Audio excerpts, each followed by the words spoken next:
just on the porch, we covered your documentary that you're working on. Yeah, and then you were talking about working the club, these lakes between Minnesota and Canada. Boundary Waters, man. Boundary Waters, yeah. So, beautiful. So go over that again. Yeah, I mean, so I grew up Mormon, Mm-hmm. and most Mormon kids, like young men, are in the Boy Scouts. It's just kind of part of it. Yeah. And actually, that was like one of my favorite things about the church was doing Boy Scout stuff because it's so fun. Yeah. But every summer we would do like a high adventure, like big camping trip. Usually for like a week, we'd go somewhere. Mm-hmm. And a couple times we went to the Boundary Waters. And yeah, it's just like hundreds of lakes all just kind of smashed together in this area. And so you get in a canoe, your tent, your food, all your gear, and you just kind of go lake to lake and portage between them. And yeah, insane. I mean, untouched wilderness.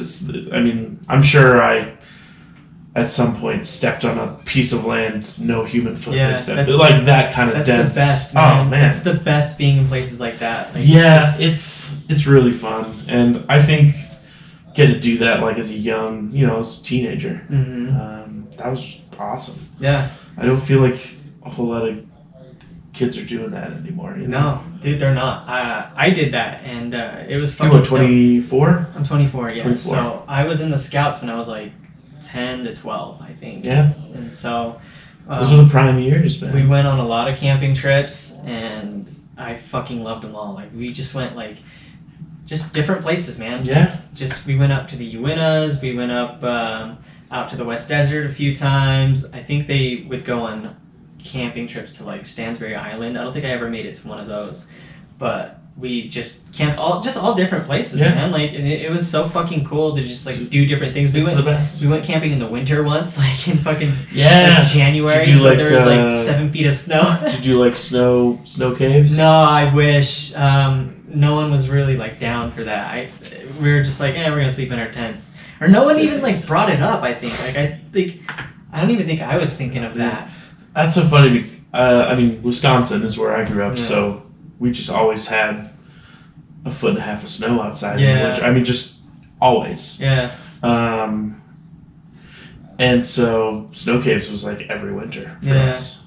It was an integral part of outside survival. Yeah. There's only been like a few years, in my memory at least, where we had like a lot of snow. We had it's a lot of snow on the ground, like over 1 foot. Like, does happen. Dude, this just a couple of days ago. That's the most snow I've seen in Utah since I've lived here. Dude, you should see the fucking canyons. Like, it's crazy. The canyons right now, like they were like a hot fucking topic for a minute. All the avalanches. Well, my roommate is like an avid backcountry skier, and one of his close friends was one of the guys that was in that avalanche that killed 4 people. Fuck, up in Mill Creek? So, I mean, not naming any names, but he's been like dealing with it because he's up there 4 days a week. Oh yeah. On the back mountains, and he's doing like all that, like go hike up to a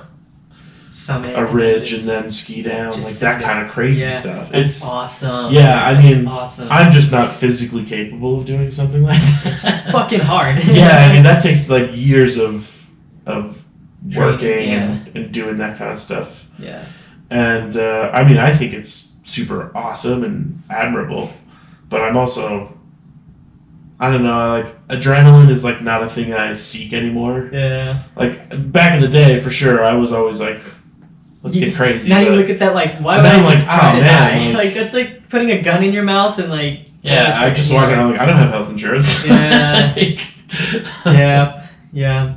I really want to. I've never backcountry skied, but that's something I really want to try. I want to get into it. I totally see the appeal before I get too old, because like that's my shit, bro. Like adrenaline, fuck yes, adrenaline in the mountains, like in very very steep terrain, just like both sides of you. Like one move, you're fucking gone. Like I love climbing that shit. I mean, it gets me hard. I get it, man. Like I think everybody has a little bit of that in them. Yeah, Like, some people just don't tap into but it. and people get it in different ways, man. Like, Yeah. it's like comedy, man. Yeah.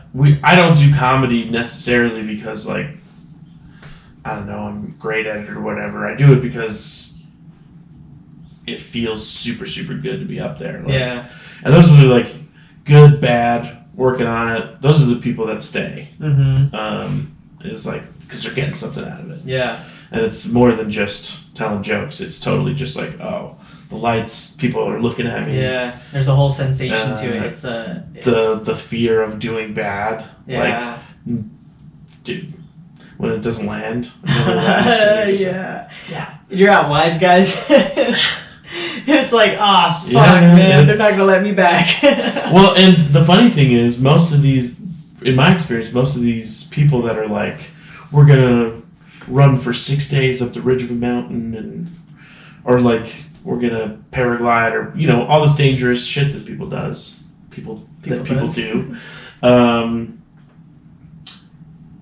They turn around, these adventurous folk, and look at people that are like trying to do any type of performance or public speaking, anything like that, and they're like, never, ever, ever. Like, that's terrifying. Yeah. I mean, I don't feel that way. I mean, I am terrified of stand-up. Stand-up scares the shit out of me. I'm always I'm always stressing about it. But, like, in a good way. Yeah, because, man. like, I want to do good. And I'm always like... When you care. And that...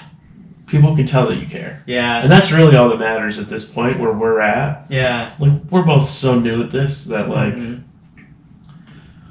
Nobody's expecting us to be, like, good or professional. Yeah. They just want to see us work. Yeah. And that's all from everybody that I've talked to. And I'm starting to, like, get in a little bit with the crowd. Just because I work there. I'd say so, yeah. And that's what everybody says.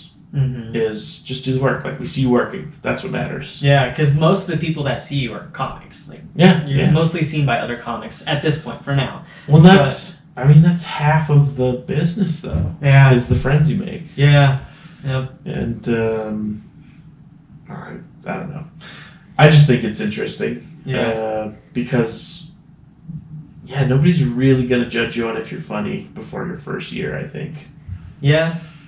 Like, if you give it a solid year, or you're doing the work, you're trying to figure it out, odds are you're going to kind of stumble into it, or your version of it. But if it doesn't happen for you, and you've spent a year doing it, I think that's probably, like, the sign, Yeah. I don't know, I overthink this so much. Dude, this is my whole life right now. Yeah. And so it's just all of that I think about, and I think I get too in my head about it sometimes. I definitely get in my head about it. Like, I've only been doing it 3 months, so, like, less time than you. Yeah, I mean, but I just got offered my first showcase, like, booked for it. So we're at Stoddard Inn. Tight. Yeah, I'm doing that one next weekend. Dude, I know, I'll be there. I'm excited. Yeah, I like that room, man. I haven't been up there yet, but I've heard some really interesting stories. Dude, it's so I went up there once and saw Gabe, and dude, it was fun, man. Like, it was I'm really stoked to go give it a try. That audience that night, and granted every audience is different, but that audience that night, they were fucking just sucking everything in, man. They loved it. So poor Gabe, man, he keeps having sound issues I at know. his shows. It's not fair because I'm gonna tell you right now, I think Gabe might be the funniest person in our, like, generation of comedy. He's so funny. He is really funny, and I've noticed him in the 3 months that I've known him. Like, I've seen a lot of improvement from him. Like, it's his confidence, almost day to day. His confidence on stage is just always, like, booming, and I mean, you can see it when he bombs because he does have, like, a nervous thing, but and he talks about it. We all get in our head. Yeah. I get nervous all the time. Yeah, man. And, like, I just started recording my sets, like, audio, and I go through them, and I can tell when I bomb because I'm always saying, like, like, I'm always doing that shit. I'm always, like, just blowing through my jokes. Like, it fucking sucks. And so, like, Thursday night, I had a fucking like I just went up totally unprepared at Tabernacle, like which is I've never done that before. I've never just like went on stage. It's a with trip. nothing. And It's a trip. I had a few solid jokes, but like nothing was really hitting. And then like I accidentally made fun of something, or I accidentally said something dumb, and then I had to like correct myself, and then that got a laugh. And then from then on, I was like, okay, like that one laugh. Oh, yeah. I got one laugh tonight. Like, Dude, I mean, like, we've seen everybody screw up. Yeah. And every single person on the scene, I've seen them do a joke that hasn't landed. Yeah, yeah. And it's the most interesting part is who are the people that can have that happen and then just keep going. Yeah. And have it where it doesn't derail them or bother them. Yeah. I'm getting used to that. I actually that is key because just because one joke doesn't land doesn't mean your other jokes aren't going to. Yeah.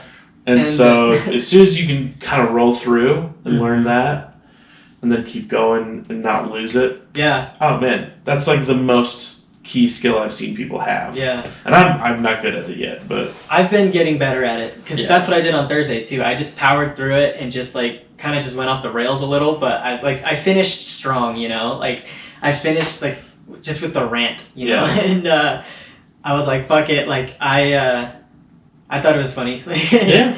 And if it bombed, and that's that's your first line of defense, man. Yeah. If it's funny to you, it's probably going to be funny to somebody else. Yeah. If you frame it right. You just got to get the delivery right. But anyways, after that night, I was like, I got into my head like hard. Like I was in a good mood that night too, and like I was like totally ready to like drink, and like I was gonna hang out pretty late there. Sure. And I went up like third, I think, and you know I bombed and I killed my beer, and then I just got in my head, and I was just like, dude, I needed like, I'm not funny. Like I was like hella into my head, and like the whole night I was just thinking like, fuck, dude, like what am I doing wrong? Like I need to change everything. Like I'm not funny. My humor's dry, and like I just started like spiraling out a little bit, and then I said something to Caden, I think, and I think I brought it up to him, and then like Will and Clint overheard, and so they like we just started talking about it with them, and like they gave me some good advice. Like they told me I should like clean it up, but not like swear words wise. Like, don't swear as much, and I could tell like they were like legitimately trying to like really be helpful. And that I mean like I think that's true. I mean, almost every young comic is going to lean on profanity. Yeah, as a crutch. I have been, and I know because it's shocking. Yeah, yep. I mean, after your 10th fuck, it stops to be. Yeah, shocking sometimes to after people. the first. I noticed. I listened to one of my sets once where I said "fuck" like to the audience as I was like greeting them as I got on stage. And the second I heard that, I was like, oh, like this is gonna be a bad set. I mean, it's to the point where I just don't use that word at all. Yeah. And it's not even a conscious choice. It's just like, I don't really say fuck in everyday conversation. Yeah. So if it doesn't sound natural to me, then like, why use it?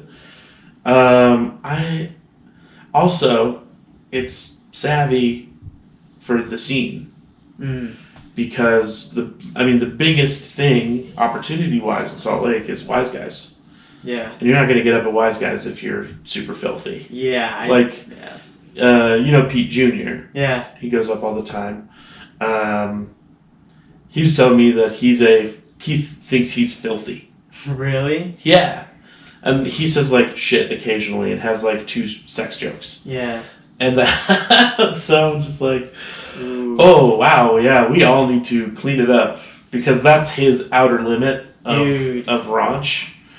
That sucks because my last set at Wise Guys was so dirty. Well, dude, here's the thing. It was so filthy, and like it was like so not bad, but it was like so crazy that after the show, TJ Taylor comes up to me, he goes, "Bro," like just starts laughing. He's like, "You're crazy, man. Like you say some fucking, you're dirty." Like he's just like pointed that out, and I was like, but he was like, "But like you got the crowd back," because I did kind of get the crowd back a little bit. And I think that's the most important thing. I mean, everybody, because I'm asking everybody, like, how do you do it? What's your path? Like, there's not a roadmap to like how to be successful. No. And so I'm just trying to like gather as much information as possible. And make as many friends as I can right now. Yeah, and just like hear experiences and like go through experiences. Yeah, with man. People like. And everybody is making their own opportunities on top of what there's like the established comedy scene here with Wise Guys, but there's also a lot of people that are just calling up bars and clubs and being like, hey, I've got 3 people, we could do an hour and a half combined little comedy show for you, let's work a deal out. And that's, it's like being in a band. I was just talking to my brother about this. It's like bands call and set their own gigs. So if you sit around waiting for somebody to call you, be like, hey, I love you. It'll never happen. Here's an opportunity. You're never going to get anywhere. Yeah. And I think that that's true of most things in life. But anything with show business, there's like a show business. That's gay.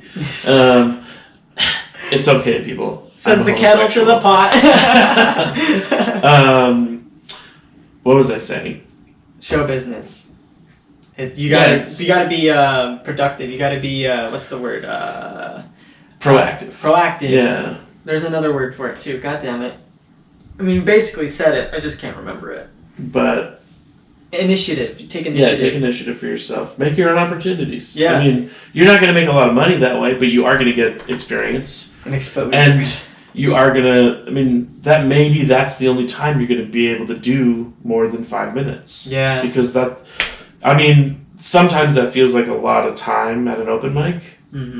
But other times, 5 minutes isn't enough to do some types of jokes. Yeah. Like, I always, when new comics come up, like younger dudes than us, and ask like advice on stuff, I always tell them, don't do stories at open mics. Oh, yeah. Because everybody does it. Everybody has like a funny story from work that they think is hilarious and that they've told to their friends who know them and they get laughs from them. Yeah. But, oh man, it never works. Yeah. At open mics. Yeah, I've done like maybe 1 or 2 stories and then I learned quickly. Yeah. Well, and like that's in a lot of ways the essence of most joke writing is taking a story and boiling it down to the funny thing about it and then making a joke out of that. Yeah. But yeah, but that doesn't mean stories can't be funny or used in comedy. It's just that you're constrained by 3 minutes, 5 minutes. Yeah. And I think if a story's going to land in a comedy set, you have to earn the trust of the audience. They have to know, I know he's funny because he made me laugh 3 times already. Yeah. So I'll follow him for the story, and I'll put enough trust in him that it's going to be funny at the end. Yeah. But at an open mic, dude, it's where hard. Most of the people going up are having a rough time. People just don't have that kind of trust, and they don't have that kind of patience or investment for stuff. Yeah. That's when people's phones come out. That's when people go to the bathroom, order a drink. Yep. I actually just wrote a whole new set. Like after Thursday night, I came home and I was just like I was like, I need to change something. So I just wrote an entire new, probably 6-7 minutes. I just got high and just started tearing through it. Just tore through it. And I completely cleaned it up. I completely switched the subject to just make fun of me in a different way, But it was like a pivot and it felt really good, And I am trying to work some stories into it, but I have one short story. I think I've gotten it down to under a minute. That's perfect. So and it's funny, and it's a true story. That was really fucking funny because I was the guy, I was the asshole in the story, So well, and the great things about stories in comedy is that it almost always is more than just the story and a joke at the end. Mm-hmm. It should be 8 jokes that you can work into it. Yeah. So it could be a really awesome framework for you get a narrative, you put a little inside joke in there or a reference. Yeah. And then at the end you call back or misdirect to a thing that, oh, I remember this. I bet it's going to be that. Yeah. And then it's something else. Yeah.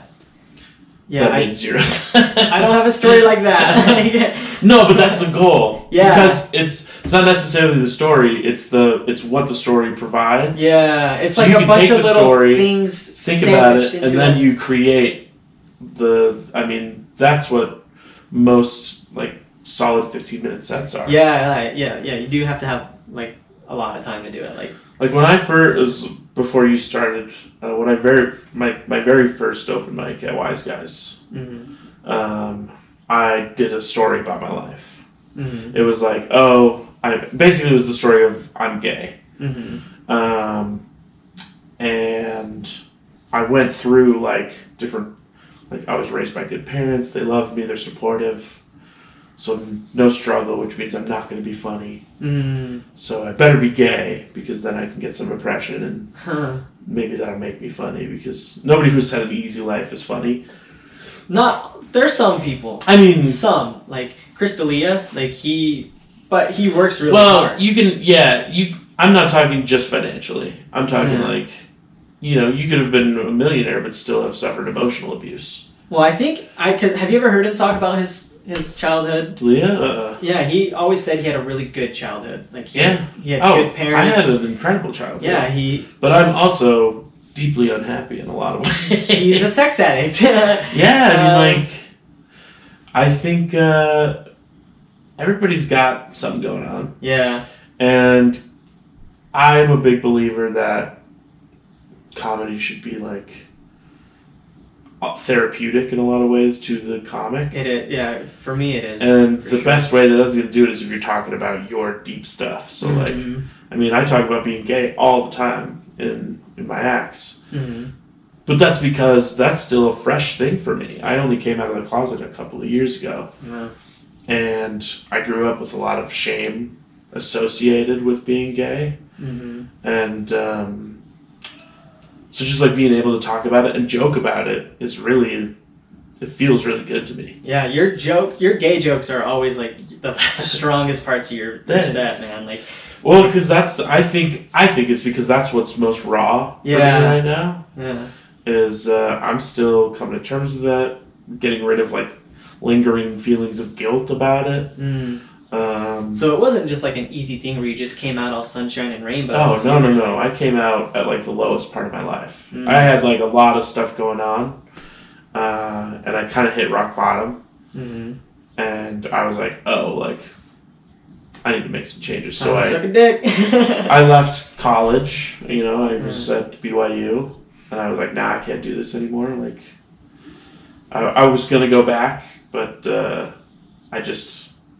As soon as I got away, I started feeling better. And that's nothing against BYU. It's a great school for a lot of people. It just wasn't where I was supposed to be. BYU's creepy, bro. You can admit that. I mean, there's definitely some issues with those schools. Yeah. But also, it's a lot of good people who are just trying to go to college. Yeah. It is, in most ways that matter, BYU, I know, those are just colleges, man. Yeah. It's just people going to school. Yeah. And normal kids. it is unfortunate that there's so much extra stuff that BYU students have to think about and worry about and deal with. Yeah.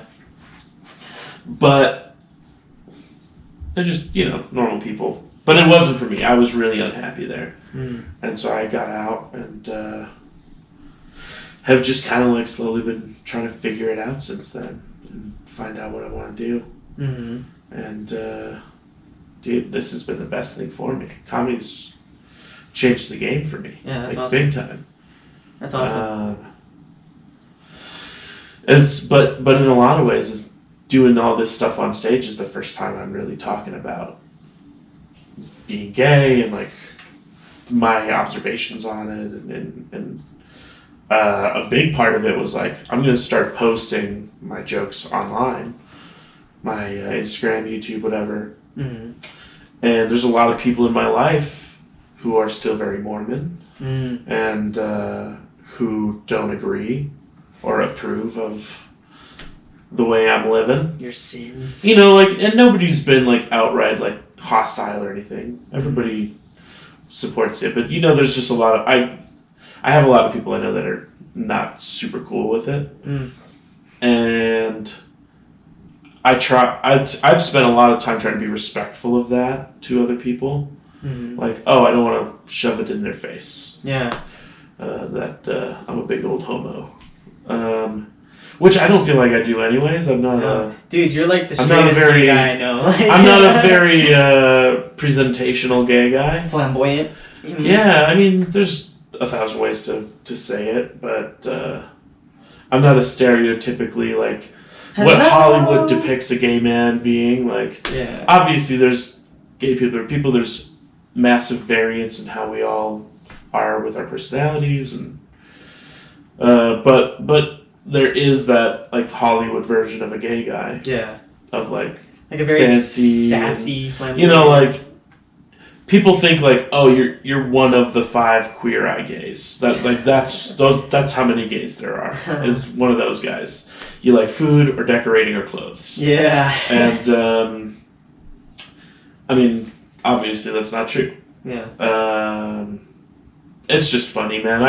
That's the kind of stuff I like to be observant of and point out to people. Like, I feel like I'm never making fun of gay people in my comedy. Mm-hmm. But I'm trying to do.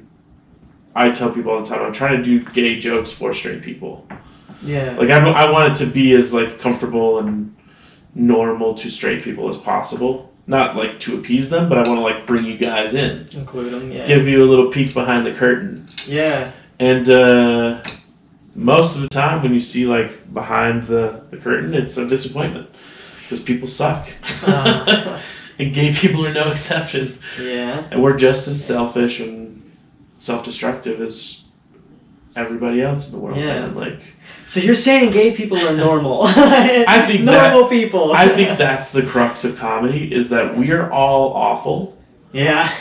In our own way, but we're all trying. Yeah. You know, like, or at least there's honor in the attempt. You should be aware of your issues. Like, you should be aware Yeah. of your bad tendencies or your Well, that's your my favorite habits. part about hanging out with comics is Yeah. like we are all first and foremost narcissists. Yes. We all want success, Mm-hmm. and we all want people to think we're the funniest one. Mm-hmm.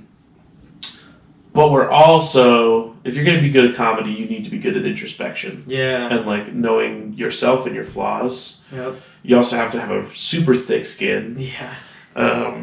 And so those kind of people are fun. Yeah. Those are my favorite people Yeah. because you can joke around with them. You And be you yourself. can get super deep and honest with them like Yeah. 2 minutes later. Yeah. And it's crazy. Like, we're all mentally ill. Yeah. All of us. Yeah. Dude, yeah. Like, in different ways, though. Like, we're not all depressed. Yeah. Most of us are.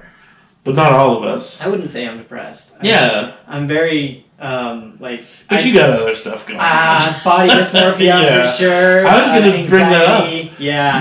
I've noticed, because I watched a couple episodes of this podcast before Mhm. coming, and then just hanging out with you the last couple of weeks, like, you're really concerned about your body. Yeah. Like your body image. Yeah, like physique, not just for like showing off, but like for myself. Like, I'm just obsessed with trying to like be at like the best performance that I can, you know? Like, No, I get it. I mean, it's addicting. It's very addicting, Yeah. and it gets to a point where I criticize everything, just like my stand-up. I criticize every little flaw, like every little thing, and like, but at the same time, like, I will like buy a bag of like cookies, like 2,000 calories worth of cookies, Sure. and like chips and beer and shit like that, and I'll just scarf it all down. Like, I'll just fucking eat. yeah, it's an eating disorder, dude. Yeah, like. If it's tied with like binging or anything, I mean, like king of eating disorders, you're looking at like it's something I understand. It's like a drug, you know. It's like we're on opposite ends of the spectrum I'm on both of how we're abusing ourselves. But yeah, man, it's really messed up. I mean, I think a lot of my issues come from I wrestled in high school. And did you wrestle at all? No. Oh, okay. No. I wish. Big part of wrestling is cutting weight. Yeah. Like, because that's the thing, you keep your mass, like your muscle mass, but if you cut as much fat as possible, get down to your lowest percentage. If you go down a weight class, odds are you're going to have that increase in mass over this the person who's just heavier from just being a regular kid. Yeah. And so that was always part of the deal. I mean, from when I was like 9, I wrestled as a little kid all through high school, except for my senior year. I quit. One of my biggest regrets was not wrestling in high school, because like that would have carried me so far. That would have done so much for me. It screwed me up though, man. Yeah, it does do that. Like it'll there were none of my brothers and I did well in school. Mm-hmm. I mean, like some better than others, and we all had our strengths, but none of us were good students, and we all wrestled, and like. Especially in high school, I think part of wrestling with the cutting weight is you're not eating. Yeah. Or you're eating like rice cakes. Yeah. Or, you're a teenager. You need food. Yeah. Like constantly. Yeah. And so we would be at these like super low blood sugar levels for days at a time. They need to cut that shit out of high school. Oh man, it's like, super messed up. College wrestling, okay. And here's the thing is like, technically, you're not supposed to cut weight. No, you're not. It's so bad for you. And the coaches all say like, oh, like technically we're not going to cut weight, but hey, if you could get down to 171, you'd be really good in that weight class. Yeah. And then all of a sudden you have extra miles that you're running at practice, and a trash bag shows up in your locker, and you're like, oh, I should wear this under my sweatshirt all day, so I sweat it out. Yep. And I just remember my older brother wrestled all through high school, and he was great. He was a really, really good wrestler. Mm-hmm. I think he felt motivated to continue to do it. Mm-hmm. But, dude, he was unbearable to live with at times. Because he was hungry. Uh-huh. And then, how are we doing? We're good. Okay. But yeah, he was hungry all the time, and that would make him angry. And so he'd just come into my room and like be an asshole to me. Uh-huh. And he was just hard to live with. Yeah. But then I went to high school and I did the same thing, and I understood him so much better. I was like, oh, this is awful. Yeah. And it's always through Thanksgiving and Christmas is the wrestling season. Which so, is the best eating holidays. Yeah. No, dude, I can't tell you how much it sucks to be at Thanksgiving dinner and have like a little tiny scoop of potato, like the driest piece of breast, like the vegetables that don't have gravy on them. Yeah. No stuffing. No stuffing, dude. Fuck that. Yeah, and then everybody else is just like scarfing but what happens is every year the wrestlers, as soon as the season's over, as soon as they have a couple of months off, they just blow up. They just start eating, man. Yeah. Because it's like a survival instinct. Yeah, you have to. You're almost in starvation. Yeah. Some kids are in starvation. Dude, I've put myself through that. And it's like, it sucks. Once you get to that point, your body takes over. Yeah. It's like, oh, that was terrible. Let's prep for maybe next time. Yeah. Because like survival-wise, that's like, oh, we didn't store enough food for winter. Mm-hmm. So when you get out, your body's like, let's not ever have that happen again. Yeah. I did that to myself last summer really hard because I wanted to get into good shape for climbing, like for climbing mountains and hiking and shit like that. And like, you want to be as light as you can be, but you want to be as fit as you can be. Oh yeah, you have to have really, really good cardio, and you have to be able to move for hours at a time. So I would just trail run up Mount Olympus. And it's a really, really steep trail. Like in 4 miles or 2 miles, you'll have at least 2,000 feet in elevation gain, maybe more. And I would only do, so the whole hike was 8 miles in total. It was 4 up and 4 down, but I would only go halfway up just because of time, like just because it started to get dark at that point. And I hate running on trails at night just because like I fucking trip. Yeah. I'm clumsy. So I would do like 2,000 feet of elevation gain, 2 miles in like an hour. And I wouldn't eat for like 2 hours. After that, I would wait for 2 hours, and then I would just eat like eggs or tuna or Greek yogurt or protein shake and and I did that for like a whole summer. I lost 20 pounds in a month, dude. Like I was That's crazy. But I felt great. Like I felt like on top of the world, man. Like cuz I just had endorphins rushing through me all the time. Yeah, I mean like and now I'm still like I've kept all that weight off ever since, and my routine is pretty similar to that, but I do allow myself to eat more now. Like I eat really big meals or like on weekends or something like that. I'll eat just because I know I'm gonna burn it off over the week. Yeah, I think just as long as you're nourishing yourself, right? Yeah, I mean, I do like, and when I do eat, I try to only eat like unprocessed, completely healthy kind of foods. You know, like protein, like Greek yogurt. You're a better man than I. Chicken and eggs, vegetables, meats. Like I love meats. Oh fuck, I have some deer meat. Ooh, I need to take that out of the freezer. But it's the Joe Rogan podcast. Yes. Buddy. Can't you tell I'm the next Joe Rogan, bro? Like he's got that elk in the freezer, I'll baby. show up with some kettlebells next time. But you have a DMT pipe in your pocket. Yeah, but like as hard on myself as I am, I do take care of myself though. Like yeah. So that's a I really, mean, like honestly, you look great. I think you're healthy. Maybe, You're more healthy than me by a mile. It's okay, I'm more healthy than most people. Yeah. But it's. I mean, kind of what got us on this track though is like the body dysmorphia. Like we're all. And it's not a pleasant. Messed up. It's not a pleasant journey for me. It's not a pleasant thing for me to do. Like I'm always like guilty. Like when I do have a cheat meal or something like that, I guilt myself really hard. No, I've seen you post about it. You're like, I'm such a fat piece of shit. I eat like a cookie, and I was like, bro. No, I ate a whole fucking thing of cookies, like a whole fucking box of cookies. Do you know who else does that, dude?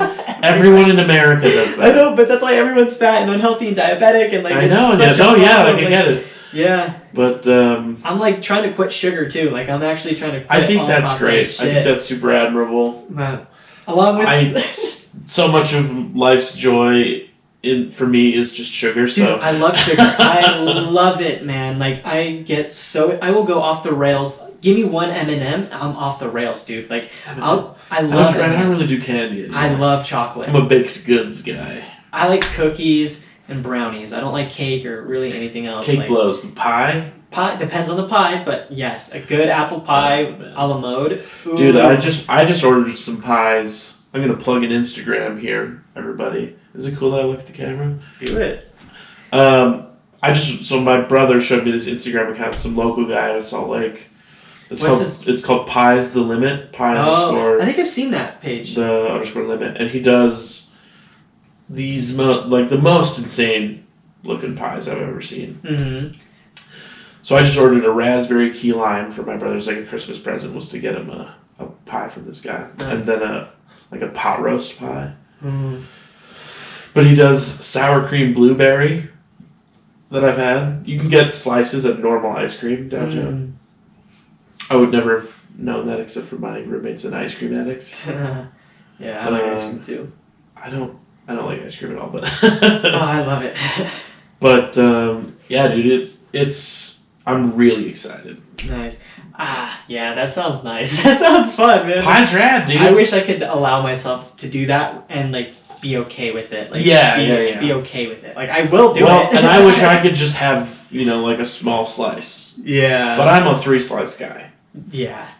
Like I'm not a one cookie guy. I'm a batch of cookies guy. Like easily. It's hard. I'm bad with self-control. Self-control is not my strength in any regard of my life. For me, it's like an angel demon, and they're both tugging at me. Yeah. So like it's like I'm always going one way or the other, And like, I get it. And then I punish myself at the gym, but also like I enjoy working that hard at the gym. Like I'm working that hard, like whatever. But like pushing yourself. The 4 miles on the treadmill that I remember there was times that I used to work out that I really enjoyed it.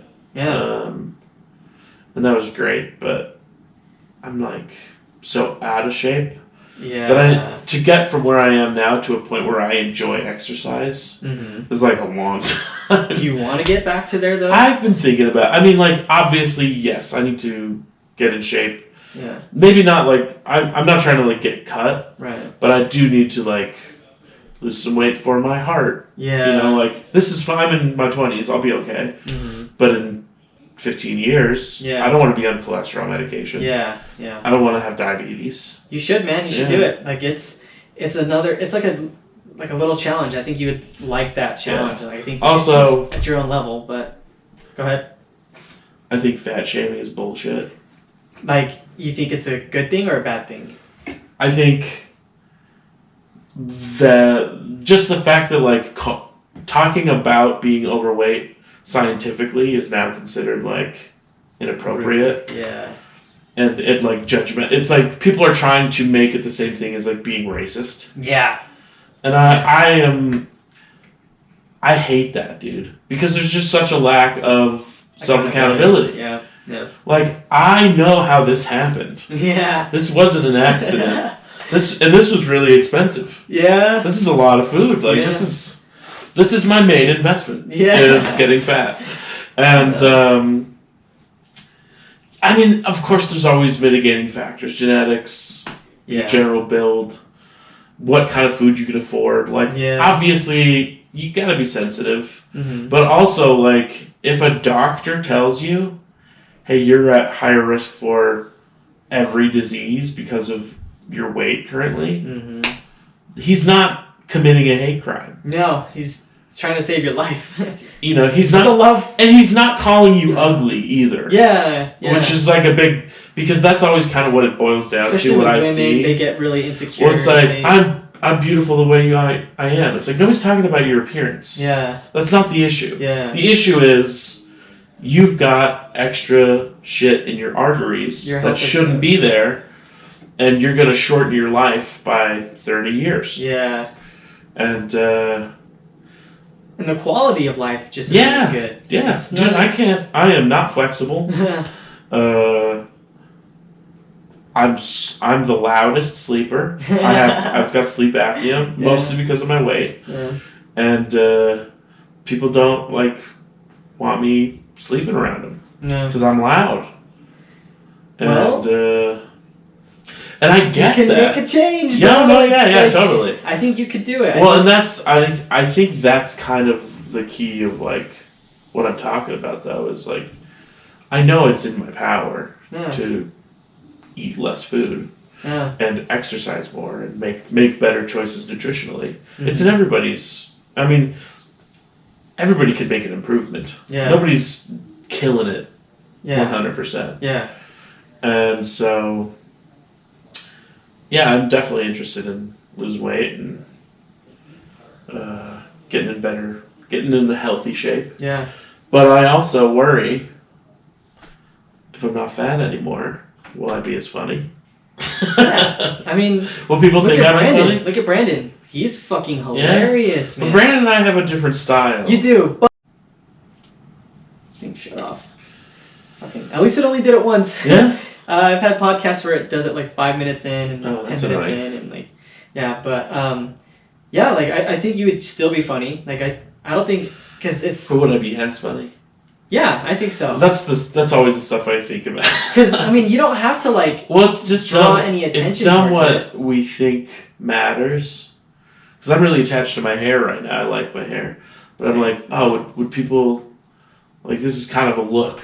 Would that take away from my punchlines if I didn't match this? As long as I know that it's stupid. If you're not conscious of it, then no. Yeah. If you're just not making a big deal out of it, if you're just doing it for yourself and just doing it organically, not trying to just get attention for it, then people will just notice that and they'll be like, oh wow, he looks good. He must be doing well, you know. Then I think that's a connection. I think that's what gets in people's heads too. And that's for me, anyways. It's if I think something's off with me, I'm like, oh no, that's the domino. The Jenga tower's gonna fall. Yeah. And I see people kind of go through different versions of that. Yeah. It's been interesting. I mean, sometimes I wonder if I should let myself get fat again because when I go on stage, I'm not even kidding. Just if I'm wearing a t-shirt on stage, dude, I'm not jacked, I'm not anything like that, but I'm trying to be, and so I'm conscious of that, and I'm thinking, do people just think I'm a douchebag like that thinks he like looks great and like that's not No, what I'm trying I don't to think do. I don't think anybody thinks you like I'm hot shit. I mean, I That's not your act vibe. like it sometimes. That's but- not your vibe. You don't act like you're a hot guy. But I do it sarcastic. Not a hot guy, but I act like I'm hot shit sometimes. Yeah. But for me, that's funny. Like that shit makes me Yeah. laugh. It's never serious, you know. Like most nights, like when I go home, I always like. I just end up beating myself up for shit, regardless of how well I do. So it's not like I actually think I'm hot shit, you know. I just do it to be sarcastic. I think we're all essentially pretty insecure about our stuff, and that's I always think it's funny that that's the one line nobody crosses. Like after the shows, after everything, where we're all hanging out, we're all busting each other's balls and stuff. Yeah. Like somebody will be going in on how fat I am, and we're all laughing, and it's fine. But nobody goes, "Oh, you're not funny, man." Oh yeah. Like, yeah. your joke's blue tonight. Like, you asshole, get away from me. Like, nobody's doing that because we all know that's like the sacred ground. It's like because that's I think everybody's joint insecurity. Yeah. Is I just want to be funny. Yeah, and I don't think anyone should say that because no one should feel like they're always killing it or they're always funny, especially at this level. No, it's self-destructive. Yeah, and it's just like gross, you know. Like we know a guy who's kind of like that, and he's annoying. Like he's the guy. Yeah, that guy, the fucking guy. Yeah, I don't know. No, I know more on him, but and it's I fucking lost my train of thought. God damn it! All right, let me see what time it is. Do you still want to go get that burger? I'd get a burger, yeah. Okay, the place closes at 4 and it's 3:10 now, so we got like 20 more minutes. Okay, I could do 20 minutes. Okay, yeah. Any questions for me? Dude, anything you want to know? I feel like I went in on gay stuff. No, dude, it's fine. Like this is that's great. That's just part of my journey right now. Yeah, that's been great, man. It's my essence, my aura. I'm glad you talked about it, man. It was good for me to listen to, like, because like I was saying, I said this on stage, like I legit never had any gay friends before comedy. Like I didn't really know gay people, so like I just never knew like. Here's the thing, what you for sure did. I knew, but not anybody out. I knew a couple who were out, but Yeah. I'm not close with them. So like, and I think that's what most straight people don't realize, especially like where it's not cool to be gay. It's like I don't know anybody gay. It's like you do. Like I can guarantee you know somebody. Maybe not somebody that has a boyfriend. or like you know. So for me, it was just I knew like 2 gay people, but I don't talk to them. I haven't talked to them in years, and it's not because they're gay. It's just because they're not close. Yeah, they're not around you. And it's okay. And if I did know gay people, they were probably like in the closet, you know, or at least they were like, that's what I'm saying. They were not open about it. So, but to me, consciously, I don't know a lot of gay people. Like I never really like hung out with socially. Yeah, I did meet a gay dude like back in like October or something like that, and like it was interesting because I was just on a hike and I ate about an 1/8 of mushrooms on the hike. So getting into it. I was in a very, very bad mood, and I was gonna have a bad trip. I knew I was gonna have a bad trip, but I was preparing for it. I was like I was just about to like lash out at myself, like just like overly criticize myself, just because at the point where I was at, I was just like just a mess, you know. This is before I started comedy, but so like I'm just like huffing and puffing all the way to this fucking lake, and then I get to the lake and I just see this like.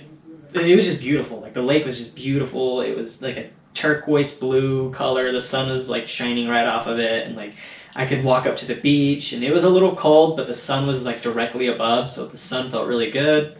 And so I was like, you know what? I'm gonna have a good time. So like, and I just thought I was just gonna hang out by the lake by myself. Sure. You know, like I had a couple beers with me. So I walk around to the other side of it, and I see this dude sitting on the beach, and I'm like, oh, this guy stole my idea. Haha, I'm gonna go make a joke about that.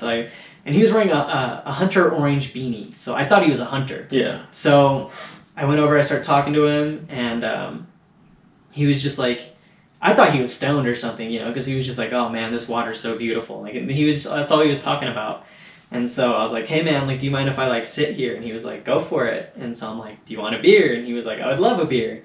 So I sit down, hand him a beer, and we just like started talking, and like, fuck, we were there for like, almost 3 hours, man. Just fucking hanging out. I'm tripping on mushrooms. Like, Yeah. we're just like telling each other about our lives and shit like that. And he turned out to be a gay dude from North Carolina, and which is an interesting place to be gay because his father was a deacon or a bishop or part of the church. Clergyman. You know? Yeah. Grandmaster or Grand Dragon, whatever. Grand Wizard. Grand Wizard. No, I don't think it. He wasn't like, they're cool. Like his parents are cool with him, but I was just like, man, that has to be really interesting to be gay in a place that hasn't really caught up yet. You know, like the times. Yeah. Because it's he came from a rural town, I think. What I'm interested to know is like, I feel like the whole gay. Just the conversation about being gay is so different from when I was a kid. Yeah. Like, being gay is kind of like old news now. Yeah. It's not old news. I think people are just starting to where it's just a non-issue. Accepted, yeah. And I'm sure a lot of that is just I live in a city. Maybe. And that's part of it. But even though I feel like online and just in pop culture and everything. It's very supported online. Yeah, it seems to be like kind of just not being a conversation that people need to have anymore. Yeah. You know, like, which is, that's what I always wanted. I think it's a great thing to talk about if you want to talk about it. Yeah, like, totally. What I mean is like, I think we're getting closer to the day where like, you don't need to come out as a kid. Right. Like, you could just like, you know, like, oh, if I want to take my boyfriend to the prom, is he going to make the papers? Yeah. Like, are they? Because that was, you know, I remember people were writing newspaper stories when I was a kid about. Yeah, and this girl wanted to bring her girlfriend to the prom, and they canceled the prom. Yeah. Yeah. Or, you know, they didn't let them in. A local church protest, you know, whatever it was. Yeah. There was always some weird thing happening, and I just feel like, and I hope that this is the case. I know it's not everywhere, but more and more people are just kind of like, yeah, it's fine, it's whatever. Yeah, shut up, dude. I don't care. Like, can I take your order? Like, you're gay. I like blondes. Like, I want that to kind of be the thing. And I think that's where it's going. I think it's pretty close. You're not gay. It's just men are my type. You know, like that's just my type. Yeah, my type is cock. Yeah, pretty much. Yeah. But I don't know. It's interesting. Yeah, and it was, it's an interesting conversation too because just like hearing like the dating stories, different dating stories, like men treat men just as bad as they treat women. Yeah, no, I've had better relationships with women than I've ever had with men. Most women are at least nicer than most men. Yeah, and I also feel like women, obviously not all women, but with women in general, societally. The end goal is a relationship. Yeah. I think women are kind of shooting for that more. Yeah. And with gay guys, there's definitely we're all on the same page. We're all just here to have fun. Mm-hmm. Like nothing crazy, nothing too intense. Yeah. Which is obviously it's not the case for everybody, but that's kind of like the general vibe. Mm-hmm. And I think it's weird. But I grew up dating women. So like that's what I'm used to in a relationship setting. Yeah. Is girls. And I've had a few relationships with guys, a couple boyfriends. Mm-hmm. But it is a whole different thing. Mm-hmm. Yeah, the dynamic is different. Yeah. It's really interesting. I knew a gay couple and they were very young. And I think it was both of their first gay relationship, and that's an intense one. Volatile. Yeah, with my first boyfriend. Oh man, yeah. And I will just straight up be like, I was terrible. Mm-hmm. I was not a good boyfriend. Mm-hmm. And my excuse is, my whole life had just changed. I had just left BYU. Always planning on marrying a woman, having a family, and I'm off to Salt Lake City to live my big gay life, and just trying to figure things out. And I was not a good boyfriend, and but he was crazy too, because he had his own stuff going on. Yeah, and it's been one of the more interesting things is learning how to be romantic, I guess. That's what Intimate. I have. Yeah, I mean, intimacy's fine, but I think like the gentle intimacy, like what I consider romance, holding hands. Yeah. Just anything along that line is really, I find very difficult. Because even though I'm sexually attracted to men, I still socially feel all of these rules about how you should interact with men. So like holding somebody's hand, another guy's hand, feels alien to me, even though I love it. Because I like this guy and I feel romantic towards him. Yeah. But I'm still hyper aware of like if anybody saw. Yeah. And like that shouldn't matter. I'm out of the closet. Everybody knows I'm gay. Like it's on the internet. Yeah. But still, even despite all that, it's hard for me. I mean, that's okay. Because society's fucked up, man. I have a hard time holding hands with women, but that's just because I don't like holding hands. Like I know, I get that too. I don't like touching. And it's not just holding it. It's I know what you mean, but that's just like an example. Hand on the back. Yeah, or, there's a million ways couples interact. Yeah. That I can do it in like a very private setting, but not yeah. in public. Like I just feel weird about touching people in public, unless like if it's a hug for yeah. Like, if I'm hugging well, and I'm talking public and private. No. Even in those private moments, I can still sometimes find it difficult, even though I want to have that type of relationship. Yeah, I just want to be left alone. I'm still so messed up by like the perceptions of masculinity and what was okay and not okay, and I think that is a big part of growing up religious and gay. That's the religion. Because if it was just high school, I would have come out. Yeah. Like there were other gay guys at my school. And I was already a theater kid. I would have fit right in. Like it was, it would have been fine. But it would have been great for your career. Oh yeah, I'd be megastar. Taken off. Yeah, Patrick Harris can just. Yeah. Yeah. What are you gonna Juilliard? No, I was great. I was kind of killing it in high school theater, and I really wanted to pursue acting and theater, and then you do the whole Mormon mission thing. I did a mission, and then where'd you go? Ukraine. Oh yeah, that's right. You speak Russian. I do. Don't you speak Spanish too? I speak like high school Spanish because I took Spanish in high school, but I used to be actually like pretty fluent. But then when I learned Russian, it just pushed Spanish out of my brain. I don't know why. Yeah. I wish I spoke more Spanish. I speak like kindergarten level Spanish. No, I speak that's general. I took it in high school, but then like that class just for me it was just like a fuck off kind of class. Like, sure. I just hung out with my friends and like we flirted with girls and like the teacher in high school had us separated boys and girls, boys on one side, girls on the other. So like that just made us want to make them come sit over with us so we could like pick one. Like I remember I met this one girl and like I actually ended up becoming friends with her after that. And like a couple of the guys that sat around me thought she was really cute, but they were too afraid to go talk to her. And so I was just like, all right, I'll go talk to her. So I just went over, sat next to her. I'm like, hey, you look really bored. And she was just like, what? I'm like, you look really bored. And she was like, yeah, kind of. I'm like, do you want to just like come over and hang out with us? Something like that. I don't know if that was verbatim, but she came, sat with us, and like we all just started like hanging out with her, and like we just all became friends. And like the teacher would always separate us, but we'd always sneak over there. She'd sneak over to where we were, and like that was funny. Like. But yeah, we just fucked off in that class. I didn't learn shit. I should have. I fucking should have paid more attention, Yeah. One of the kids, he spoke fluent Spanish. He was Mexican. Dang. So we would just have him do all of our assignments. He's just like there. We would just copy from him. Isn't that the best though when like he's doing like grammatical correctness to a point where like no first year Spanish student should be able to. Yeah. They're like, oh, this is a little. Yeah. That was second year Spanish and he was still like advanced, But I don't know. Oh, Spanish. But, yeah, I mean, like, the Mormon mission was weird. I think that was one of the more interesting times of my life. Yeah, in Ukraine. I'll tell you what. I learned a lot.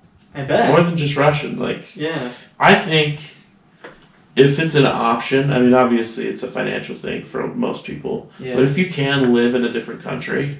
Oh, yeah. That'd be dope. I think you should. I think it's important. Just do like an immersion thing? Yeah, just to gain that perspective of like, oh, like being an American is great. I have like zero patience for people like America's the best place in the world. It's like, by what metric? Yeah. Like, how? By whose standards? And I think that's just like the worst way to look at life in general. Mm-hmm. It's like, I got the best right here. I'll never do nothing different. Yeah. And it's like, what? No, man, go to Italy. Like, they, most people in Italy are living real different. Yeah. Go to Ukraine, man. People in Ukraine are living very different lives. Dude, and have very different dreams and expectations out of life. Yeah. Which is super important to learn because that's everybody. Yeah. I want to spend some time in Nepal, up in the Himalayas. Yeah, man. Because you can pay to go to Everest Base Camp, and it's super cheap. Like, it's compared to Everest, it's super, super cheap. And you can spend like 2 months there. My uncle lives in Bali. Oh, shit. Like several months out of every year. He's got like a studio there. And so he's rich? I don't honestly have no idea. No. He has a couple like successful businesses, but he also is like, I think most of his money goes into like back into those businesses. And he's like kind of a hippie dude. Like he's living out of vans. Oh, that's tight. But he's also like so he's saving money. Comfortable. On shit. Like he doesn't have like. I think the way he lives is how he wants to live. Mm-hmm. Like he's got stuff and it's always really nice stuff. Yeah. But not a lot of it. Sensibly. He's living sensibly. Like that's how I want to be. He's like kind of a minimalist. He's like a vegan and. Just kidding. That's yeah. fine.